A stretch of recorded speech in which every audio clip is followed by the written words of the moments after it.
Welcome to my channel. আজ আমি তোমাদের 209 পেজের নিজে করি 18.2 এর অঙ্কগুলো করাবো। কি বলেছে, শূন্য ছাড়া কোন ক্ষুদ্রতম অখণ্ড সংখ্যা দিয়ে ভাগ করলে নিম্নলিখিত সংখ্যাগুলি পূর্ণবর্গ হবে দেখি। তো এগুলো কিন্তু পূর্ণবর্গ সংখ্যা নয়, এগুলোকে কত দিয়ে ভাগ করলে এগুলো পূর্ণবর্গ হবে সেটা আমাকে বের করতে হবে। তো দেখো কিভাবে অঙ্কগুলো করব। কি আছে, 845। প্রথমে 845কে উৎপাদকে বিশ্লেষণ করতে হবে।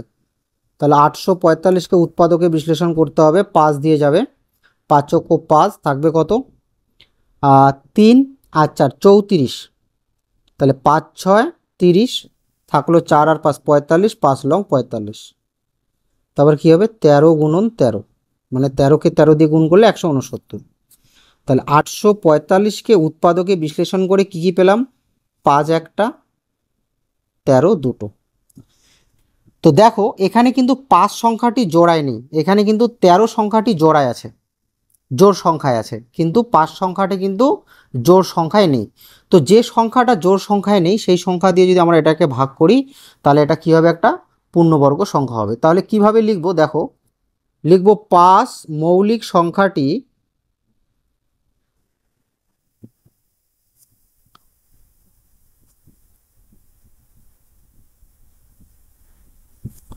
জোড় সংখ্যায় নেই।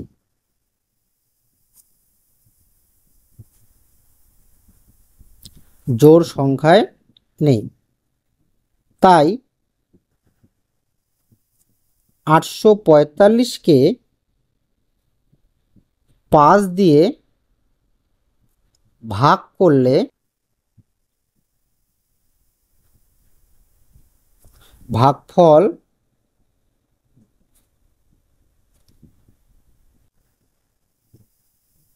পূর্ণবর্গ সংখ্যা হবে, দেখো আমি তোমাদের দেখিয়ে দিচ্ছি।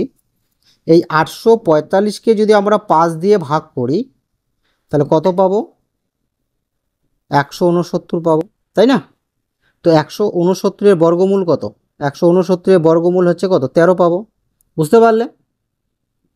বি নম্বর অঙ্কটা কি আছে, 450। তো প্রথমে 450কে আমাকে উৎপাদকে বিশ্লেষণ করতে হবে। 5 লং 45 আর 0, 5 দিয়ে 5 × 5 থাকলো 4 আর 0 40, 5 × 8 40, 9 × 2 = 18, 3 × 3 = 9। তাহলে 450কে উৎপাদকে বিশ্লেষণ করে কি পাচ্ছি, 5 পাচ্ছি দুটো, তারপর 3 পাচ্ছি দুটো, কিন্তু 2 পাচ্ছি একটা। তার মানে 5-এর বর্গ আছে, 3-এর বর্গ আছে, কিন্তু 2-এর বর্গ নেই, তাই তো? তাহলে এটাকে যদি আমরা 2 দিয়ে ভাগ করি তাহলে এটা কি পূর্ণবর্গ হবে। তাহলে লিখব 2 মৌলিক সংখ্যাটি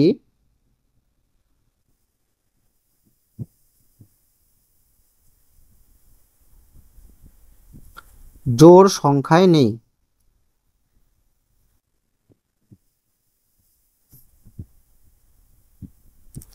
তাই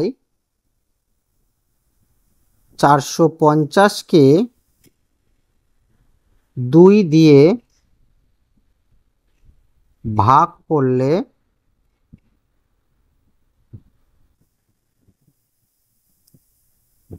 পূর্ণবর্গ সংখ্যা পাবো। পূর্ণবর্গ সংখ্যা মানে কি, যে সংখ্যাগুলোর আমরা পুরোপুরি বর্গ পাবো। তো দেখো এই 450কে যদি আমরা 2 দিয়ে ভাগ করি তাহলে কত হয়, 450কে 2 দিয়ে ভাগ করলে কত হয়, 2 × 2 = 4, 2 × 2 = 4, 5 × 2 = 10, 225। তাহলে 225 একটা পূর্ণবর্গ সংখ্যা, কারণ 225-এর বর্গমূল কত হবে, 15 হবে। বুঝতে পারলে? সি নম্বর অঙ্কটা কি আছে, 18 × 6। আচ্ছা, 18কে যদি আমরা উৎপাদকে বিশ্লেষণ করি তাহলে কি হবে, 9 × 2 = 18, 3 × 3 = 9, তাহলে 3 × 2 = 6, 3 × 6 = 18, আর এটা হচ্ছে 3 × 2।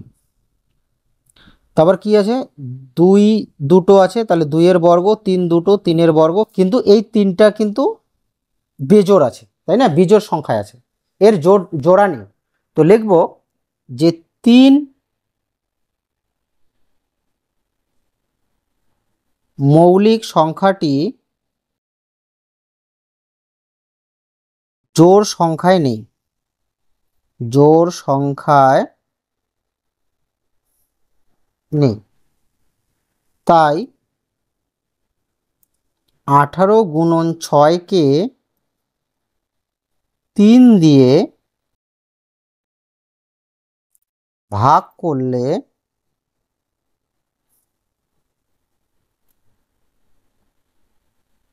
পূর্ণবর্গ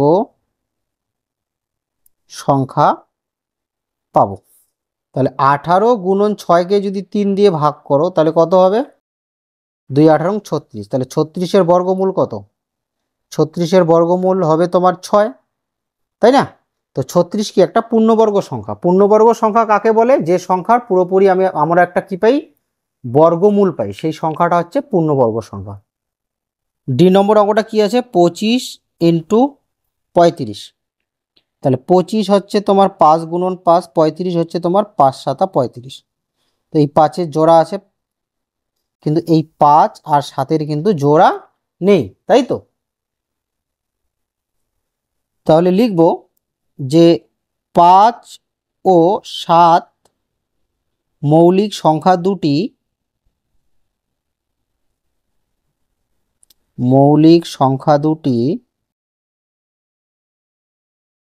জোড় সংখ্যায় নেই।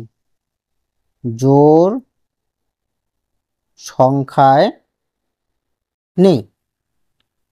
তাই 25 ইন্টু 35-কে 5 ইন্টু 7 মানে 35 দিয়ে ভাগ করলে পূর্ণবর্গ সংখ্যা পাবো। পূর্ণবর্গ সংখ্যা পাবো। তাহলে 25 গুণন 35-কে যদি আমরা 35 দিয়ে ভাগ করি, 35 35 কাটা যাবে, থাকবে কত? 25। তাহলে 25-এর বর্গমূল কত? 25-এর বর্গমূল হবে তোমার 5। তাহলে 25 একটা কি সংখ্যা হবে? পূর্ণবর্গ সংখ্যা হবে।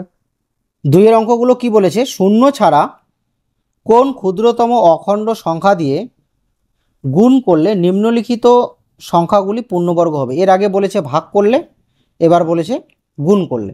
তো দেখো কিভাবে অঙ্কগুলো করব। প্রথমে আগের মতো এই 432-কে উৎপাদকে বিশ্লেষণ করতে হবে, মৌলিক উৎপাদকে। তাহলে 2 2 4 শূন্য, না 2 2 4, তারপরে হবে 2 16 32, 2 দিয়ে হবে 2 অক্ষ 2 0, 8 2 16, 5 2 10, 4 2 8, 2 2 4 14, 7 2 14, 3 লং 27, 3 লং 27, 3 3 9। তাহলে 432-কে উৎপাদকে বিশ্লেষণ করে কি পেলাম? 2 পেলাম 1 2 3 4টা, 1 2 3 4টা, আর 3 পেলাম 3টা। তো এখানে 2 জোড়ায় আছে, তাহলে 2-এর বর্গ। এখানে 2 জোড়ায় আছে, 2-এর বর্গ। এখানে 3 জোড়ায় আছে, 3-এর বর্গ, কিন্তু এর জোড়া নেই, এটাই থাকবে। তো লক্ষ্য করো, এখানে যদি আমরা আর একটা 3 দিই তাহলে কি 3-এর জোড়া হয়ে যাবে। তার মানে এটাকে 3 দিয়ে গুণ করলে এই সংখ্যাটা কি হবে? একটা পূর্ণবর্গ সংখ্যা হবে। তাহলে আগের মতো করে লিখব যে 3 মৌলিক সংখ্যাটি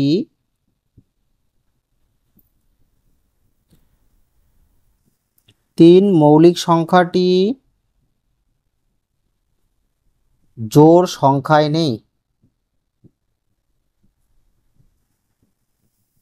তাই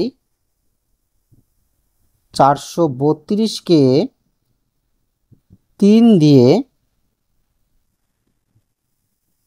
গুণ করলে গুণফল পূর্ণবর্গ সংখ্যা পাবো।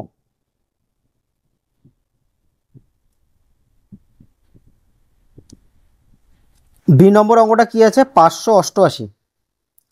তো 588-কে আগে উৎপাদকে বিশ্লেষণ করব। 2 2 4 থাকবে কত?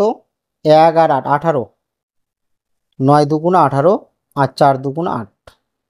আবার 2 দিয়ে যাবে, 2 অক্ষ 2, 4 2 8 থাকবে, 1 আর 4 14, 7 2 14, 7 2 14, 7 অক্ষ 7, 3 7 21। তাহলে 588-কে উৎপাদকে বিশ্লেষণ করে পাচ্ছি 2 দুটো, 7 দুটো, আর 3 একটা। তাহলে এখানে যদি আমি আর একটা 3 গুণ করে দিই তাহলে কি 2-এরও বর্গ হবে, তিনেরও বর্গ 7-এরও বর্গ হবে, 3-এরও বর্গ হবে। তাহলে এখানে যদি আমি আরেকটা 3 গুণ করে দিই তাহলে সব সংখ্যার কি বর্গ হচ্ছে, তার মানে সংখ্যাটা পূর্ণবর্গ হচ্ছে। তো কি লিখবো, আগের মতো করে লিখবো, এভাবে লিখবো 3 মৌলিক সংখ্যাটি জোড় সংখ্যায় নেই, তাই 588, এখানে 588 লিখবো, 588কে 3 দিয়ে গুণ করলে গুণফল পূর্ণবর্গ সংখ্যা পাবো। তোমরা এভাবে এখানে নিচে লিখে দেবে। চলো এবার আমরা সি নম্বর অঙ্কটা করে নিই। সি নম্বর অঙ্কটা কি আছে, 25 ইন্টু 20। আচ্ছা, 25 5 5 25 আর 20 হচ্ছে 4 5 20, 5 দুগুণা 10, 10 দুগুণা 20।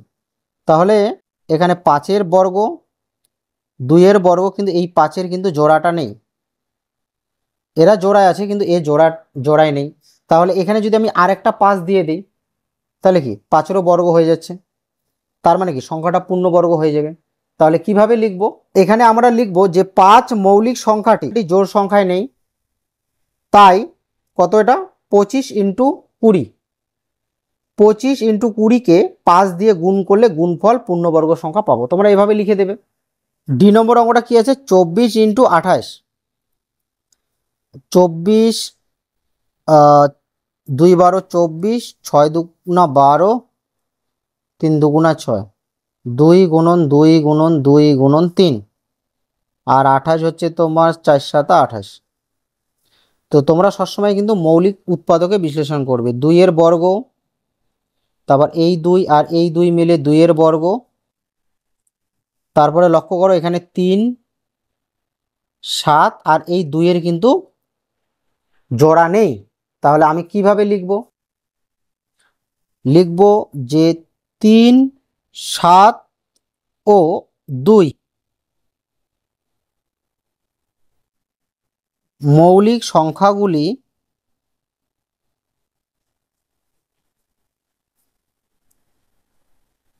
জোড় সংখ্যায় নেই, তাই 24 ইন্টু 28কে 3 গুণন 7 গুণন 2 সমান সমান 3 7 21, 2 21 কত হবে 42 দিয়ে গুণ করলে